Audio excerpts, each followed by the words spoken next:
Риддер тұрғындарына жаздың қызған шағында еңбек демалысы мен каникул кезінде темір жолдардағы қауіпсіздік ережелерін темір жол бекетінің қызметкерлері еске салуда. Темір жол аса қауіптіліктің көзі. Ондағы қауіпсіздік ережелерін бұзудың салдары ауыр болады.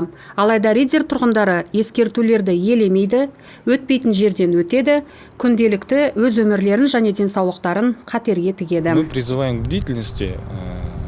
Біз темір жолға жақын тұратын тұрғындарды мұқияттылыққа шақырамыз. Полицияның желілік бөлімімен бірге біз күнделікті жұмыс жасаймыз. Бірінші кезекте ол темір жол маңында тұратын адамдармен әңгіме жүргізу.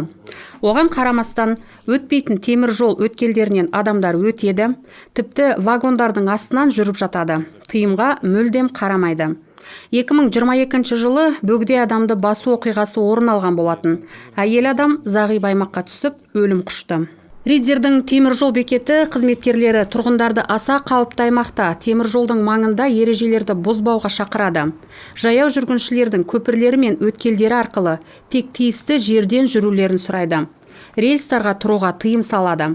Пойыздың тежегіш жолы 1000 метрді құрайтынын естен шығармаған жөн. Өйткені ережені бұзу үшін айыппұл қарастырылады. Предусмотрены штрафы размера 3-тен 5 айлық есептік көрсеткіш көлеміне дейінгі айыппұл қарастырылған. Полицияның желілік бөлімімен оған қатысты жұмыс жүргізілуде.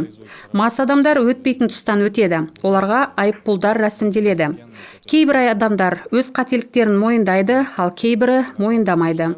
Негізінде өз жолын қысқартпақ болып ересектер, қарттар өтіп жатады.